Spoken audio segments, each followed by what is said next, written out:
What's up, gang? It's me, Dorian from Rocky Mountain Honda here. Today we're going to be looking at the CB500X. It's a bike that I find kind of gets overlooked in the adventure world. It's a great intermediate and beginner adventure bike.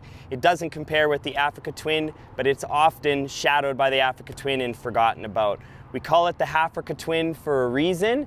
It's half the price, half the power, half the CC, pretty much half the bike, but fully capable of doing any off-road that you want to throw at it within reason, obviously. You can accessorize these with crash bars, skid plates, bark busters, the typical Honda off-road accessories that you could want, including pannier bags too. It's a 471cc parallel twin, makes around 50 horsepower and around 37 foot-pounds of torque, but it only weighs 434 pounds wet, which makes a perfect power to weight ratio for a beginner rider to get control of the bike and also to get off-road and get their bearings with bringing it off the paved paths.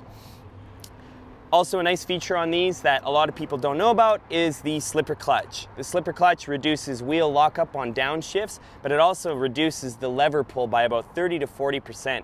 This honestly feels like it's not even connected to anything. So if you're stuck in traffic, if you're new to riding and your forearms aren't quite built up to the strength of pulling the old clutch, these are nice and easy. 17.5 liter tank on these, which is huge for a bike of this capacity. You'll get monstrous range with a 17.5 liter tank with a 471cc motor, which keeps you out on the road longer, lets you adventure off on the paths that you would otherwise look over. Comes with an LCD color display. Basic options on this bike, no traction control. You do have full ABS, but no fancy gimmicks, no fancy ride modes or anything like that. This is your start up and ride kind of bike. It does come equipped with a kind of a 60-40 split off-road tire, so you are comfortable on street if that's your intention with this model. But if you see that off-beaten path that you want to go rip up and slide around on some gravel, you can. Another nice feature and upgrade for the 2020 models from the previous generation is the 19-inch front wheel. This opens up a ton of options for different tire styles. If you want to stick to a more 80-20 road tire, if you'd like to go full-on knobby off-road tires, you have that option now with the 19-inch front wheel.